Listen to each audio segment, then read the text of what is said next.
Very good morning everyone team. Next 48 hours చూడాల్సిన news updates అని yesterday post market అనాలిసిస్లో మాట్లాడుకునేటప్పుడు టూ మేజర్ పాయింట్స్ మాట్లాడుకున్నాం. ఇండియా ఫ్రెంచ్ ట్రేడ్ డీల్ అనేది first of all చాలా important అని, and that is the first one. And second one, US Iran యొక్క ఏదైతే న్యూక్లియర్ పీస్ డీల్స్ గురించి డిస్కషన్ జరుగుతుందో దాని యొక్క అవుట్కమ్ కూడా ఇంపార్టెంట్ అని. రెండింటి గురించి ఒక కొలిక్ వచ్చింది. Same time gold and silver మీద కూడా కొంచెం ప్రెషర్ పడేటట్టు కనపడుతుంది. దాని గురించి కూడా మాట్లాడదాం. అండ్ అట్లనే బిట్ కాయిన్ అనాలిసిస్, కొన్ని ఇంపార్టెంట్ స్టాక్స్. సో పర్టికులర్గా ఈరోజు ఎక్కువగా స్టాక్స్ గురించి మాట్లాడాల్సింది ఉంది అండ్ వాటి గురించి కూడా డిస్కస్ చేద్దాం. వీడియో ఎండింగ్ వరకు చూడండి. వీడియో చూస్తున్నప్పుడు ఏ పాయింట్ ఆఫ్ వ్యూలో అయినా కానీ మీకు నేను మా టీం ఎఫర్ట్స్ పెట్టామని అనిపిస్తే డెఫినెట్గా వీడియోని లైక్ చేయండి. ఛానల్ ఇంకా సబ్స్క్రైబ్ చేసుకోకుండా వీడియో చూస్తూ ఉంటే ఛానల్ కూడా సబ్స్క్రైబ్ చేసుకోండి. ఇదే వీడియో మీ ఫ్రెండ్స్ ఆర్ మీ రిలేటివ్ షేర్ చేస్తే వాళ్ళకి కూడా షేర్ చేయండి.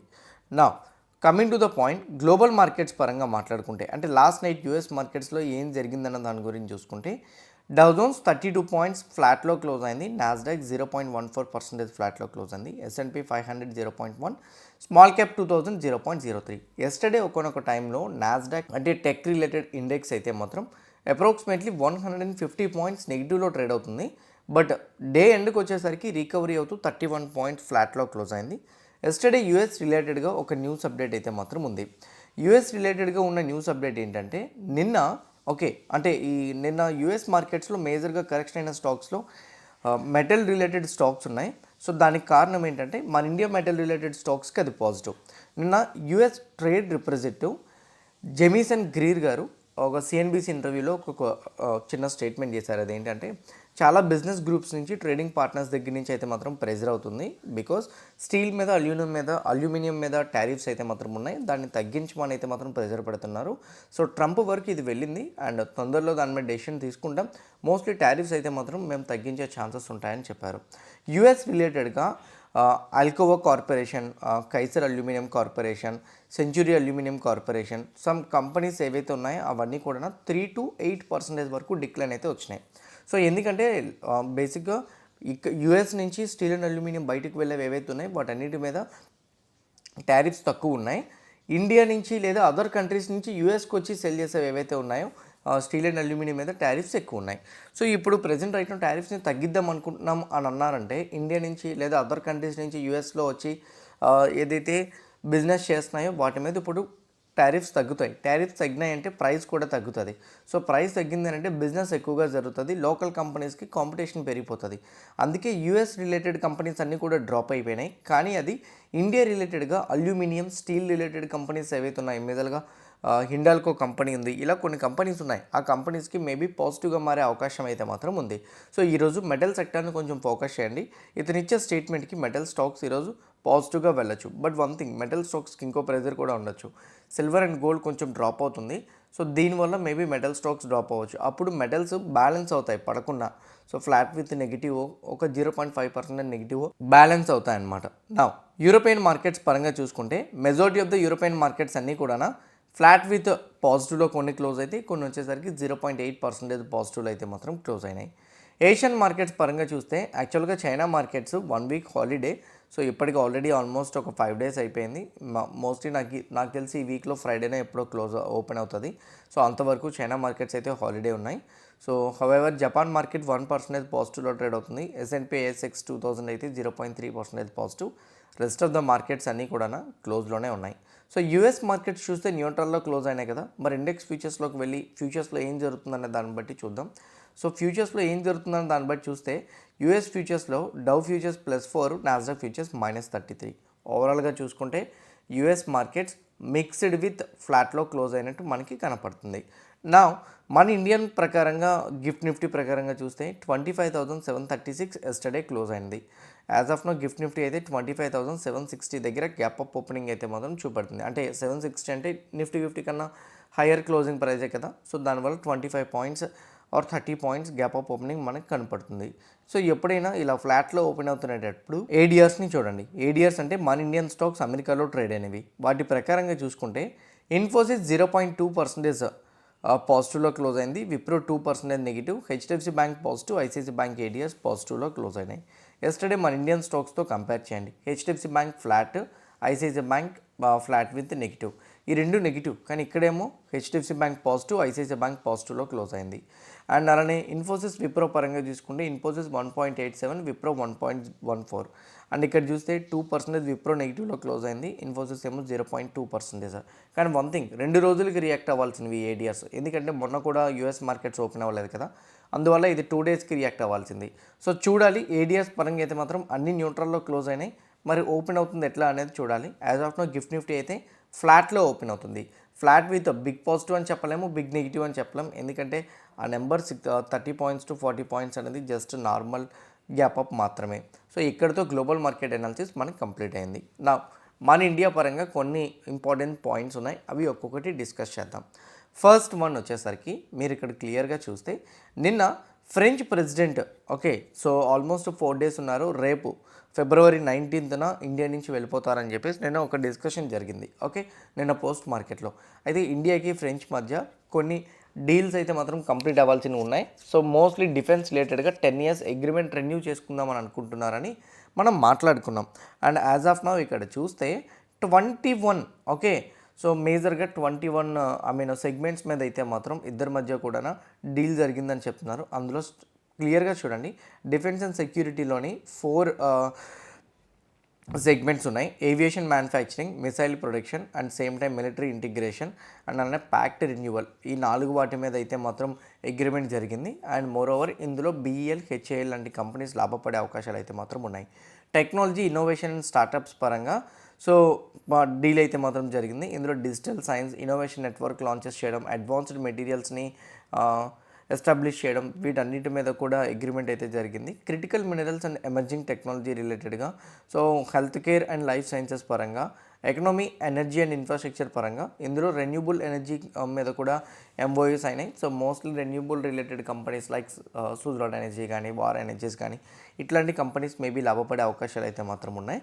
సో మేజర్గా అయితే మాత్రం ఈ 21లో ఎక్కువగా డిఫెన్స్కే లాభపడే అవకాశాలు అయితే మాత్రం ఉన్నాయి. దీనివల్ల ఎస్టర్డే కూడా నేను చెప్పాను, ఈరోజు కూడానా, సో మేబీ డిఫెన్స్ రిలేటెడ్ స్టాక్స్లో పాజిటివ్ సైడ్ మొమెంటం కనిపించవచ్చు. రెన్యూబుల్ రిలేటెడ్ కంపెనీస్లో, ఇన్ఫ్రా రిలేటెడ్ కంపెనీస్లోని మేజర్గా మనం పాజిటివ్ మొమెంటం అనేది చూడొచ్చు. ఇది మేబీ ఇండియన్ మార్కెట్స్లో ఇండివిజువల్ స్టాక్స్ పరంగా ఇంపాక్ట్ అయితే మాత్రం చేయొచ్చు. So this is an another one. నా FII డేటా, DI డేటా ప్రకారంగా చూసుకుంటే 995 crores FII మార్కెట్లో ఎస్టర్డే బై చేశారు. So almost last 2 days cell చేసిన తర్వాత ఎస్టర్డే FII బయింగ్ టర్న్ అయ్యారు.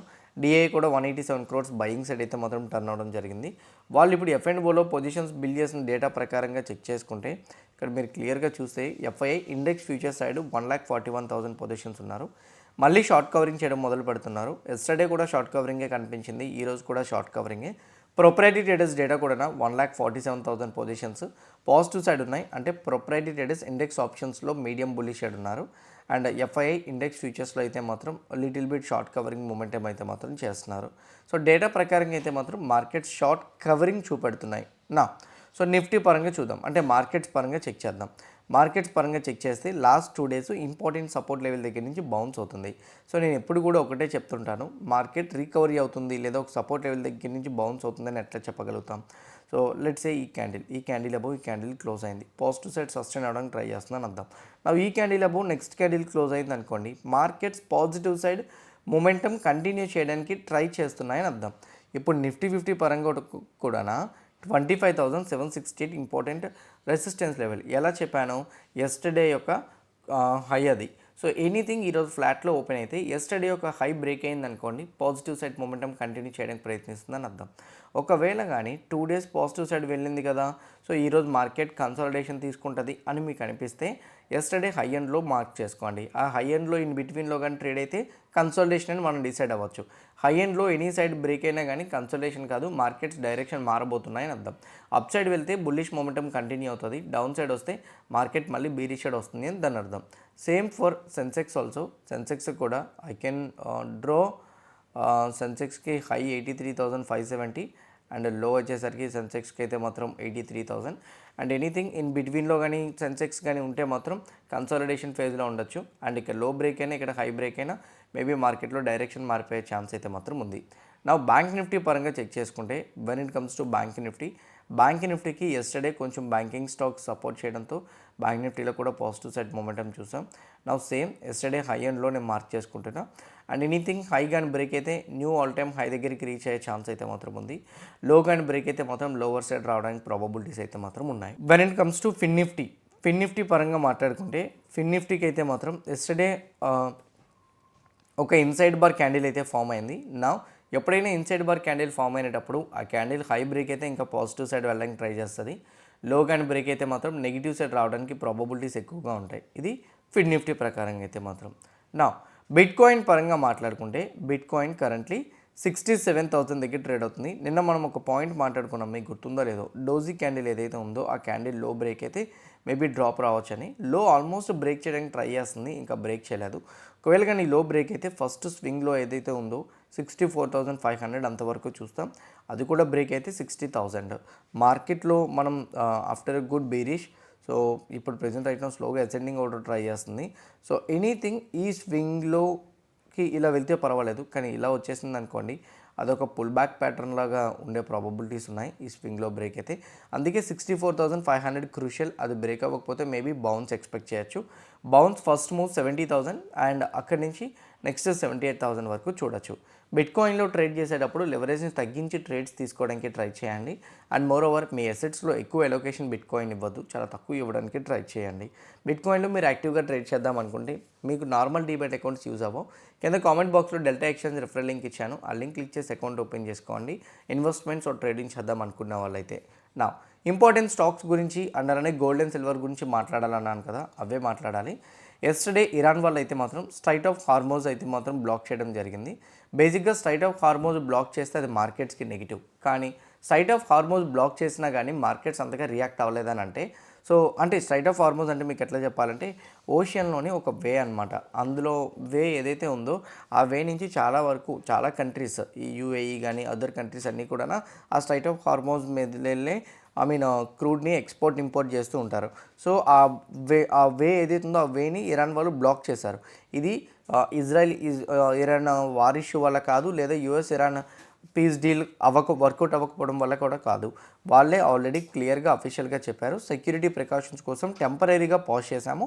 సో దీనివల్ల మళ్ళీ మేము వచ్చేసరికి దాన్ని లిఫ్ట్ చేసేస్తాం. అండ్ ఇంకోటి ఏంటి అంటే మాకు యూఎస్కి మధ్య పీస్ డీల్ జరుగుతున్నాయి అండ్ మోస్ట్లీ పాజిటివ్ డెవలప్మెంట్స్ వాళ్ళ సైడ్ నుంచి ఇనిషియేట్ చేస్తారా లేకపోతే మా సైడ్ నుంచి ఇనిషియేట్ చేస్తామనేది ఒక క్లారిటీకి రావాల్సింది ఉంది అని చెప్పారు. అంటే దీనివల్ల యూఎస్ ఇరాన్ యొక్క డిస్కషన్స్ పాజిటివ్గానే వెళ్తున్నాయని ఒక పక్క క్లారిటీ అయితే వచ్చింది. గ్లోబల్ సైడ్ నుంచి ఇష్యూస్ సార్ట్అవుట్ అవుతున్నాయని అంటే అది ఒక పక్క గోల్డ్ అండ్ సిల్వర్కి నెగిటివ్ ఇంపాక్ట్ చేస్తుంది. సో అందుకే గోల్డ్ అండ్ సిల్వర్లో ఈరోజు కూడా లిటిల్ బిట్ డిప్ చూసే ప్రాబబిలిటీస్ ఉంటుందేమో అనేది నా ఒపీనియన్. సో ఇది ఒక పక్క గోల్డ్ అండ్ సిల్వర్ సైడ్ నుంచి అయితే మాత్రం. నా ఇంపార్టెంట్ స్టాక్స్ పరంగా మాట్లాడాలన్నాను కదా, అందులో ఫస్ట్ వన్ మన ఇండియా రైస్ ఎక్స్పోర్ట్ ఫెడరేషన్ వాళ్ళు యూఎస్ వాళ్ళతో ఒక అగ్రిమెంట్కి వెళ్ళారు. ఆ కమర్షియల్ అగ్రిమెంట్ ఏంటంటే 5,000 టన్స్ బాస్మతి రైస్ని యూఎస్లో ఉన్న బయర్కి ఇవ్వాలని. అయితే రీసెంట్గా ట్రేడ్ డీల్లో ఏదైతే టారిఫ్స్ని తగ్గించారో ఇది ఇప్పుడు రైట్ నౌ ఈ డీల్ చేయడానికి చాలా బిగ్ పాజిటివ్గా తీసుకోవచ్చు. 5,000 టన్స్ అంటే మాత్రం చిన్న నెంబర్ కాదు కదా, చాలా ఎక్కువ. సప్లై చేసే కంపెనీస్ మన ఇండియాలోని ఆదాని విల్మర్ ఉంది, కేఆర్బిఎల్ ఉంది, ఎల్ఎన్టీ ఫుడ్స్ ఉన్నాయి. ఇలాంటి కంపెనీస్ అన్నింటికీ కూడా మేబీ ఇది పాజిటివ్గా మారే అవకాశాలు అయితే మాత్రం ఉన్నాయి. ఎస్టర్డే సమ్మిట్ ఇండియాలో జరుగుతుంది అండ్ అప్రాక్సిమేట్లీ 50 to 60 కంట్రీస్ వరకు వస్తున్నారని, 600 కంపెనీస్ సీఈఓస్ వస్తున్నారని నరేంద్ర మోడీ గారు స్టేట్మెంట్స్ ఇచ్చారు కదా. ఈ సమ్మిట్లో అదానీ వాళ్ళు ఒక బిగ్ అనౌన్స్మెంట్ అయితే చేశారు. $100 బిలియన్ వర్తున్న ఇన్వెస్ట్మెంట్స్ అయితే మాత్రం ఇండియాలో నెక్స్ట్ కమింగ్ ఇయర్స్లో డేటా సెంటర్స్ పరంగా ఇన్వెస్ట్మెంట్స్ చేద్దాం అనుకుంటున్నామని చెప్పారు. దీనివల్ల అదానీ స్టాక్స్ మేబీ పాజిటివ్గా మూవ్ అయ్యే ప్రాబబిలిటీస్ అయితే మాత్రం ఉన్నాయి. So this is the next one. And ఇంకోటి ఏంటంటే కొన్ని అదర్ స్టాక్స్ కూడా ఉన్నాయి, వాటి గురించి కూడా మనం డిస్కస్ చేద్దాం. భారతీ ఎయిర్టెల్కి అయితే మాత్రం ఎయిర్టెల్ మనీ రీసెంట్గా లాంచ్ చేస్తున్నారు. సో దానికి ఎన్బిఎఫ్సి టైప్ 2 కింద అయితే మొత్తం రిజిస్ట్రేషన్ చేసుకున్నారు. ఆర్బీఐ వాళ్ళు అప్రూవల్ కూడా ఇచ్చారు. భారతీ ఎయిర్టెల్ ఒక న్యూ సెగ్మెంట్లోకి ఎంటర్ అవుతున్నారు కాబట్టి కొత్త రెవెన్యూ యాడ్ అవుతుంది. దీనివల్ల భారతీ ఎయిర్టెల్కి కొంచెం పాజిటివ్గా మనం ఎక్స్పెక్ట్ చేయొచ్చు. On the other side Infosys company వాళ్ళు అయితే మాత్రం ఏదైతే నిన్న ఆంథ్రోపిక్ కంపెనీతో టైఅప్ అయ్యారో అది అప్రాక్సిమేట్లీ $300 బిలియన్ సర్వీస్ ఆపర్చునిటీ అని కూడా చెప్తున్నారు. సర్వీస్ ఆపర్చునిటీ అని. సో మేబీ ఇన్ఫోసిస్ కంపెనీ ఇది మనం పాజిటివ్గా ఎక్స్పెక్ట్ చేయొచ్చు.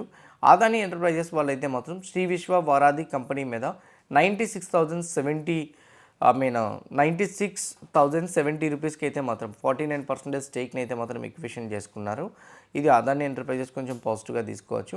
బిహెచ్ఈఎల్ కంపెనీ వాళ్ళు సెయిల్ దగ్గర నుంచి 1200 to 1500 crores వర్తున్న లెటర్ ఆఫ్ అవార్డ్ రిసీవ్ చేసుకున్నారు power plant captive power plant package కోసం. సో మేబీ ఇది బిహెచ్ఈఎల్ కంపెనీకి కొంచెం పాజిటివ్గా మనం ఎక్స్పెక్ట్ చేసే ఛాన్స్ అయితే మాత్రం ఉంది. జియో ఫైనాన్షియల్ సర్వీసెస్ కంపెనీ అయితే మాత్రం జియో ఆల్టర్నేటివ్ ఇన్వెస్ట్మెంట్ మేనేజర్ దాంట్లో 1 crore ఇన్వెస్ట్మెంట్ అయితే మాత్రం చేస్తున్నారు. ఇవి మేజర్గా ఉన్న news updates. Hope Nifty, bank నిఫ్టీకి అండ్ ఇంపార్టెంట్ స్టాక్స్కి న్యూస్ అప్డేట్స్ అయితే నేను కవర్ చేశాను. ఇంకేమైనా ఉంటే డెఫినెట్గా ఈవినింగ్ పోస్ట్ మార్కెట్ అనాలిసిస్లో నేను కవర్ చేస్తాను. హోప్ క్లియర్ కట్గా నేను చెప్పిన డేటా పాయింట్స్, ఇచ్చిన అనాలిసిస్ ఎవ్రీథింగ్ హెల్ప్ అయిందని నేను అనుకుంటున్నా. ఎవ్రీథింగ్ హెల్ప్ అయింది అనుకుంటే వీడియోని లైక్ చేయండి. ఛానల్ ఇంకా సబ్స్క్రైబ్ చేసుకోకుండా వీడియో చూస్తూ ఉంటే ఛానల్ కూడా సబ్స్క్రైబ్ చేసుకోండి. ఇదే వీడియో మీ ఫ్రెండ్స్ ఆర్ మీ రిలేటివ్కి షేర్ చేస్తే హెల్ప్ అవుతుంది అనుకుంటే వాళ్ళకి కూడా షేర్ చేయండి. See you all today evening at 5 PM in post market analysis. All the best everyone. Bye bye.